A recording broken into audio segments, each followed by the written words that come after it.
As you all know by now, the Dawn of War 4 trailer dropped during Gamescom, and all of the Dawn of War fans are pretty excited.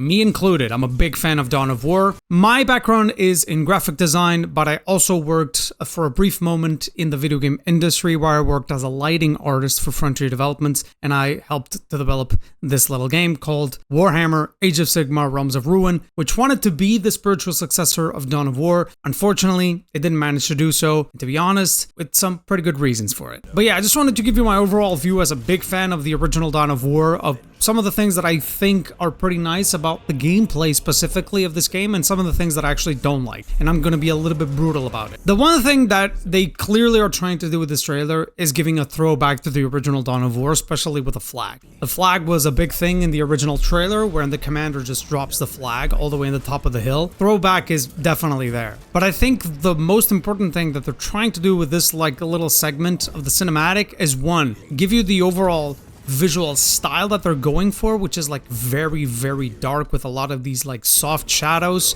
or I mean soft lighting that is going on the face of the characters. That is very much a thing in Warhammer, generally speaking. You'd never really have like this direct lighting. You always have like a lot of like shadow that then just suddenly goes very softly all the way to like this very soft lighting. That is just like a staple in the Warhammer franchise, but also to actually present to you what are the playable races in the game. They make you ready for what's coming next, which is actually the gameplay, which is fairly similar visually speaking to the overall style of the cinematic, which makes sense. They want to make that relationship between cinematics and gameplay as much as they can. And this is the first shot that we get from this game, okay?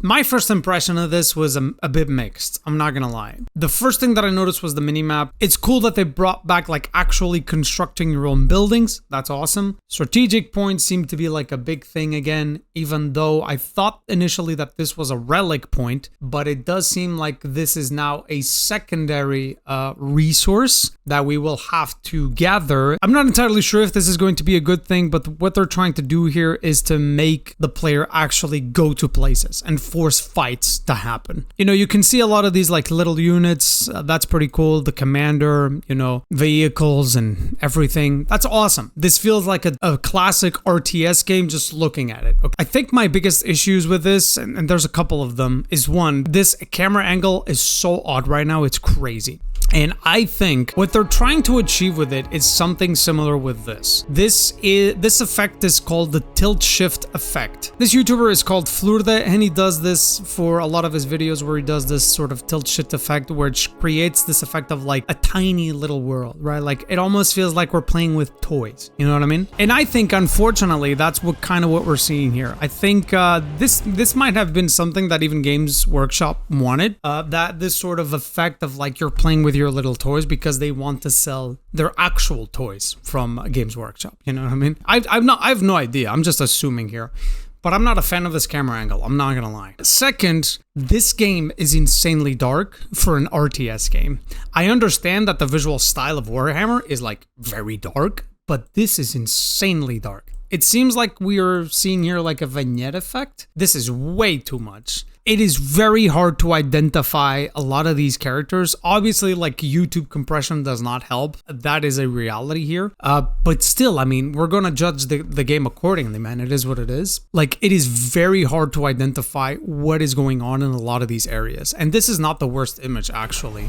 If we go forward, this second one is probably the worst one. And it's actually an indication of why they've even put these little icons everywhere to identify to the player which army is he seeing on screen right now. I absolutely hate these icons. I think this demonstrates that there is a visual problem with this game because the characters are blending with the terrain, the visual effects, and the lighting. And that's not what's supposed to happen in an RTS game. In an RTS game, you want to make sure that the player instantly recognizes what's happening on the field without like any sort of UI usage whatsoever, at least minimal as you can. And a game that's actually very good at doing exactly that is the original Dawn of War. But you can easily identify what's going on in the field. Who are these characters, even in a big battle like this one, right? And even when they do all of these sorts of like big VFX, like this is very sporadic in a game like this, and there's a good reason for it. This is one of the main abilities by the Space Marines commander that does a crap ton of damage, and so it's probably important to have some of these abilities like for the enemy to let him know, like, hey man, like get the hell out of here, right? Or else you're gonna get cooked. All right, it is what it is. The floor, at least in this level, is actually fairly bright when it comes to the base color of the texture. And that actually helps out to differentiate from the characters themselves. The characters at the very least are not blending as much as we can see in Dawn of War 4. What I would suggest is honestly maybe try out to pump up the base color of some of these textures, man, and maybe even simplify what the hell's going on here. There's so much like dirt and everything. I don't know. I think there's something needs to change at the very least, and it's a multitude of things. I think the lighting and the environment are just taking way too much attention from what should be the focus, which is like the characters and the fighting. You know what I mean? Like look at an image like this, okay? What in the hell is going on? I have no idea, man. I don't know. It's again, too much visual fluff with all of this environment stuff. Honestly, like these volumetric effects, they're really cool. I'm not gonna lie. They look amazingly cool. It's like really, really well done. But it's just so much, man. It's too much for an RTS game. It does help also that all of these textures are so much more simplified. Like the environment is very simple, right? Much more simple than today's standards. To be honest, I think that's actually a good thing. The focus isn't the environment anyway, right? The focus should be like these buildings that we construct over here and the characters. That's it. That is the main focus. And if you lose that, especially on a PvP standpoint, that's just going to be very frustrating, I'm not gonna lie. It's cool to see that all of these like death animations are back. That's pretty cool. That's a staple of Dawn of War, so that's pretty nice. And even the grass looks really good, I'm not gonna lie. Grass looks really nice. But again, I still think the environment just takes over the scene way too much. The levels of darkness that we're seeing here are crazy for an RTS specifically. Because one thing is to create like a lot of these shadows in, for example, a game like The Last of Us or Uncharted, right? A story-driven game specifically, or horror game. But for an RTS, man, it's very annoying. I don't know what's going on here. I have no idea. It's very hard to understand what's going on in this scene. There's too much fog and smoke and volumetric effects everywhere. Even the overall ground, I think that's the main issue actually. The ground is blending way too much with the characters. And so all of it just ends up being one big blob of whatever, of a soup, you know what I mean? I don't know, man. I feel like there's just a lot of tweaking that needs to happen here, or else I think this is going to be like a visual feast that I just don't understand what the hell's going on a lot of the times, you know?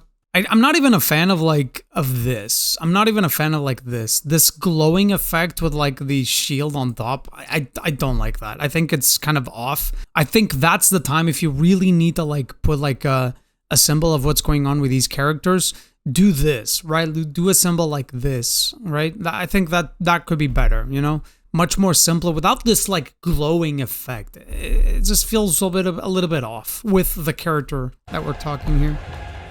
There was this interview from one of the main, I think, designers of this game, and he mentioned, at least I believe, this Reddit user who said that from this interview, he said that currently the game has no morale resolve system, so no breaking units with suppressive fire or flamethrowers. The devs said that they thought about it, but considering the factions in the game, they felt like the morale system isn't that important. Also, apparently in the tabletop, morale has been losing more and more importance over the years. So I guess even Games Workshop don't see it as important. I think this is a tremendous bummer. The morale system is something that I honestly find pretty cool in Dawn of War 1. I think it brings a different level of depth to the game. A lot of RTS games have a morale system, and it's very confusing to me why this game does not have one. I think it brings even a sort of realism to the game, and I think this is just an excuse to simplify the game so that the majority of people, or the casuals, can go in and play the game. And I do think this is a bullet to the foot, I'm not gonna lie. I think they should have grabbed the morale system from Dawn of War 1 and improved on it, not simply delete it. That just doesn't make sense to me. But yeah, this is my opinion overall. I mean, obviously, like, I'm just a dude. that does have a little bit of a background when it comes to doing artsy stuff, but there's just too much visual fluff, and I think it's mostly because they wanted to push that for marketing purposes, just to give the viewers like this awe effect, like, wow, this game looks beautiful. Because unfortunately, the reality is, the games that look beautiful, they sell, man. It is what it is. It's marketing in the works. But I don't think, at least if this is really the vision that they're going for Dawn of War, on an environment and lighting standpoint, I think this is going to be very detrimental for the game if it goes with this direction. That is just my brutal and honest opinion about the game so far. I think it's cool that they came back with some of the more traditional stuff of Dawn of War. Amazing, very cool. But on a visual standpoint, this game definitely needs some tweaking in order to like balance out how dark it is. Okay, I'm done talking. Let me know what you think. This is just my view on things, and yeah, I'm a bit skeptical about this game. Very excited though. But let me know what you think, and I will see you folks next time. Over and out.